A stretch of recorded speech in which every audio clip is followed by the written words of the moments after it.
जरा अब हम स्पोर्ट्स की बात कर लेते हैं और आपको ये बताते हैं कि पाकिस्तान ने चैंपियंस ट्रॉफी के लिए 20 से ज़्यादा इब्तदाई स्क्वाड जो है वो जमा करवा दिया है। ज़रा ये बता रहे हैं कि इब्तदाई स्क्वाड में जो कप्तान मोहम्मद रिजवान हैं, बाबर आजम, तैयब ताहिर, इरफान खान नियाजी, सुफियान मुकीम, मोहम्मद हसनैन, अब्दुल्ला शफीक, नसीम शाह, उस्मान खान, शाहीन शाह अफरीदी, हारिस रऊफ, अब्रार अहमद, कामरान गुलाम और सुलेमान अली आगा।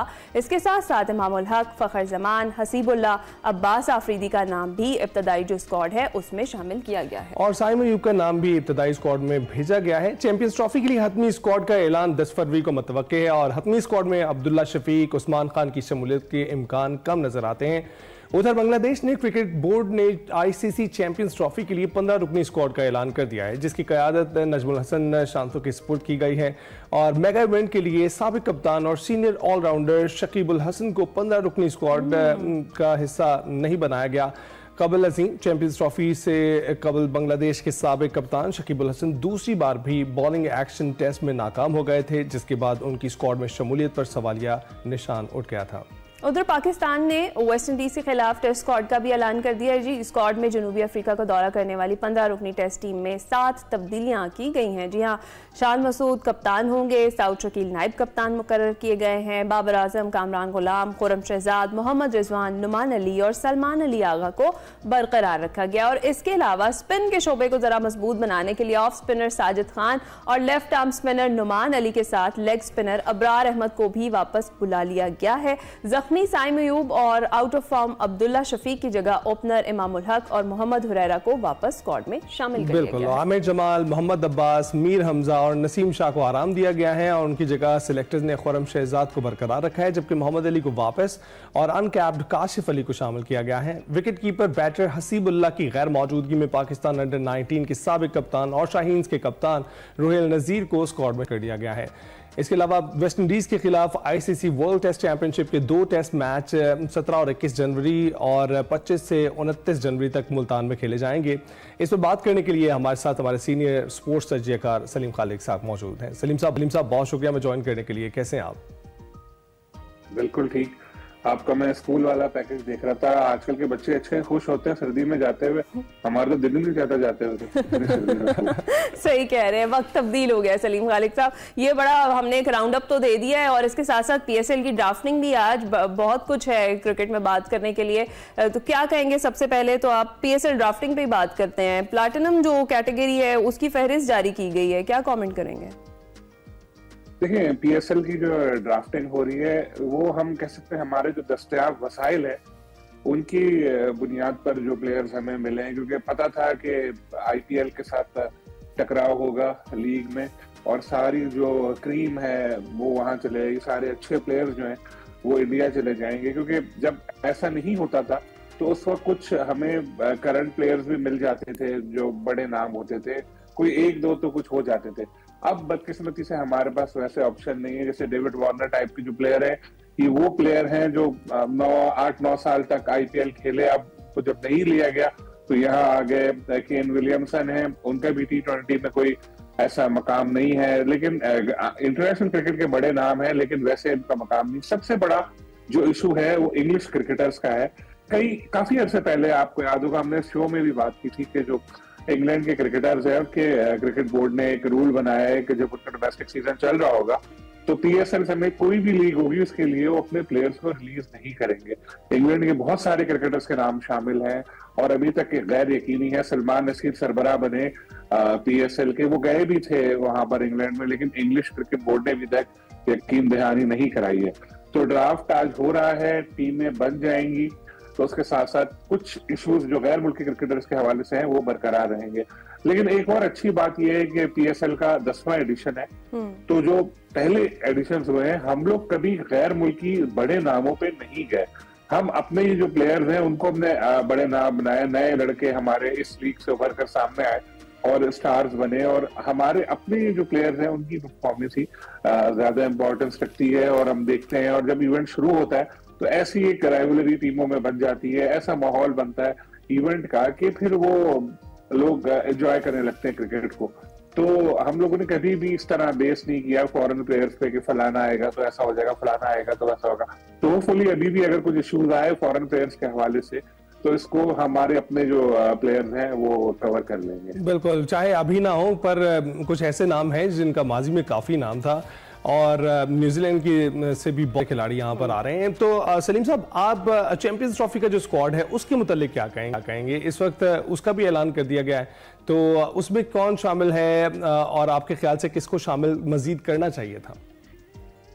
चैंपियंस ट्रॉफी का जो अव्वलीन जो एक इब्तदाई स्क्वाड होता है, आईसीसी का रूल होता है कुछ अर्से पहले, 1 महीने या कुछ पहले आपको नाम देने पड़ते हैं। गालिबन इसकी वजह ये होती है कि जो वीजा और दूसरे इश्यूज हैं वो हल किए जा सके जहां भी इवेंट हो रहा है, और इसमें तब्दीली भी मुमकिन होती है।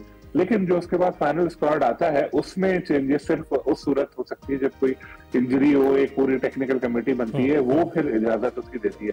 तो अभी जो इनिशियल नाम भेजे हैं पाकिस्तान ने, उसका ऑफिशियल अनाउंसमेंट नहीं किया गया है, लेकिन जराए से ही नाम सामने है। जो आपने फहरिस्त पढ़ी थी लगभग वही नाम है, और कोई ऐसा सरप्राइज है नहीं, क्योंकि इनिशियल हतमी स्क्वाड जो है उसका कब ऐलान जो है वो फिर एक्सपेक्टेड है? और आपको क्या लगता है कि कौन कौन होगा उसमें? देखिए, जो हमारे प्लेयर्स खेल रहे हैं तकरीबन वही जो खेलते चले आ रहे हैं वही होंगे। जो सबसे बड़ा सवाल है वो साइम अयूब खेलेंगे या नहीं, ये है। और अगर आप मुझसे हकाइक पर मबनी बात पूछें, मुबालगा राय से मैं गुरेज करूं, तो मुझे लगता है कि साइम का साथ शायद हमें दस्तयाब ना हो। जिस तरह की उनको इंजरी हुई है, जिस तरह के लिए वो इलाज के लिए गए हैं इंग्लैंड वहां पर, और जिस तरह की उनकी फिजिक है, अब कोई ऐसा नहीं होगा कि इंग्लैंड के डॉक्टर जो है उनके ऊपर जादू करेगा, फूंक मारेगा, वो सही होकर भागने लग जाएंगे। ये लंबा प्रोसेस है, वो सर्जरी होगी, फिर उनको उसके बाद रिहैब शुरू होगा, आहिस्ता आहिस्ता वॉक शुरू करेंगे, फिर रनिंग शुरू करेंगे, उसके बाद नेट शुरू करेंगे, उसके बाद एक आध को डोमेस्टिक या लोकल मैच खेलेंगे, फिर अपनी मैच फिटनेस। तो आप अंदाजा लगा लें, ये हम एक दूसरे को तसल्ली देने के लिए कह सकते हैं कि हाँ साइम आ जाएगा, लेकिन सलीम साहब, he is a very young chap, तो जो इस उम्र में तो रिकवरी बड़ी फास्ट होती है, तो हम उम्मीद करते हैं कि वो स्क्वाड का हिस्सा होंगे। बिल्कुल उम्मीद हम कर सकते हैं और करनी हमें चाहिए, लेकिन मैं आपको इसी उम्मीद पर इब्तदाई स्क्वाड में उनका नाम भेजा गया है वैसे, है ना? जी, मुझे यहाँ, मैं अभी दुबई में हूँ, तो मुझे मौका मिला, फखर जमान के साथ मेरी मुलाकात हुई यहाँ पे। मैंने उनको खेलते हुए देखा नेट सेशन में परसों आईसीसी एकेडमी में, तो वो बड़े जबरदस्त लग रहे थे, फिट, और जिस तरह उन्होंने शॉट्स खेले, फिर रनिंग उन्होंने की, एक्सरसाइज की, और रनिंग के हवाले से उनको कहा जा रहा था कि भागते हुए थोड़ा घबराते हैं वो, लेकिन मैंने देखा बिल्कुल फिट है। कल फिर अबू धाबी में उनको मैंने मैच खेलते हुए भी देखा, T20 का, उसमें उन्होंने बहुत बड़ी इनिंग तो नहीं खेली, लेकिन शॉट उनके नजर आ रहे। तो हमारे लिए एक अच्छी बात यह है कि चलो अगर खुदा ना खास्ता साइम नहीं भी हुए तो फखर मुकम्मल फिट है और हमारी टीम के लिए वो जबरदस्त परफॉर्म कर सकते हैं। और फखर के साथ अगर आप सोचें साइम आ गए तो क्या जबरदस्त कॉम्बिनेशन बनेगा। ये मैंने सवाल भी वैसे फायदे में किया है फखर से इंटरव्यू में कि आप और साइम अगर खेलते तो कितना अच्छा लगता, तो उन्होंने भी यही बोला कि वो दुआ ही कर सकते हैं कि साइम फिट हो जाए, और अगर ऐसा हुआ तो बहुत अच्छा होगा। लेकिन उनको भी बहुत अफसोस है कि जिस तरह एक यंगस्टर इतनी तेजी से ऊपर जा रहा था, एकदम एक इंजरी की वजह से उसके कैरियर पे एक क्वेश्चन मार्क लग गया। चलें जी, हम वाकई यही वाली सीन है कि दुआ करेंगे। वैसे फिलहाल तो मुमकिन नहीं नजर आ रहा, डेफिनेटली रिहैब, फिर उसके बाद पूरा प्रोसेस होता है और अपनी फॉर्म में प्लेयर को वापस आते आते टाइम लग जाता है। सलीम खालिक साहब, 7 तब्दीलियां की गई हैं टेस्ट स्क्वाड में, जैसे हम बात करें तो आपको क्या लगता है इन खास तब्दीलियों की वजह, और दूसरा ये कि अब्बास को अच्छी परफॉर्मेंस के बावजूद फिर बाहर क्यों किया गया? थक गए ना वो, इतने सालों बाद टीम में आए, वो 2 मैच खिलाए तो वो थक गए इतना, तो उनको रेस्ट करा दिया। सेलेक्टर्स की लॉजिक है ये। रेस्ट आप उसको देते हैं वो प्लेयर जो मुसलसल खेलता चले जा रहा है, जैसे शाहीन आफरीदी को रेस्ट चाहिए था, उनको आपने बांग्लादेश भेज दिया था, अब तो खैर आ गए वापस वो। तो जिस तरह के और पुराने मुस्तकिल खेलते चले आ रहे हैं उनको रेस्ट देना चाहिए, लेकिन ये ड्रॉप करना था तो बस कर दिया। इसी तरह मीर हमजा को भी एक मैच के बाद ही उन्होंने बिठाई। सेलेक्टर्स इस तरह आजकल कर रहे हैं ये कि वो, जैसे आपने देखा होगा कि साउथ अफ्रीका में हम लोगों ने स्पिनर्स को बिल्कुल ही नजरअंदाज किया, कह के पिचेस ऐसी होंगी, लेकिन वो फैसला दूसरे मैच में गलत साबित हुआ। अगर स्पिनर पे होता तो अच्छा हो सकता था। तो लेकिन अब वेस्ट इंडीज को मेरा ख्याल है ये बहुत हल्का ले रहे हैं, लेकिन वेस्ट इंडीज की टीम जो है ये, इसको आप ऐसा नहीं समझिए कि बस ये बिल्कुल ही एकदम से वो आराम से हरा देंगे। वो करियर खत्म करने वाली टीम है।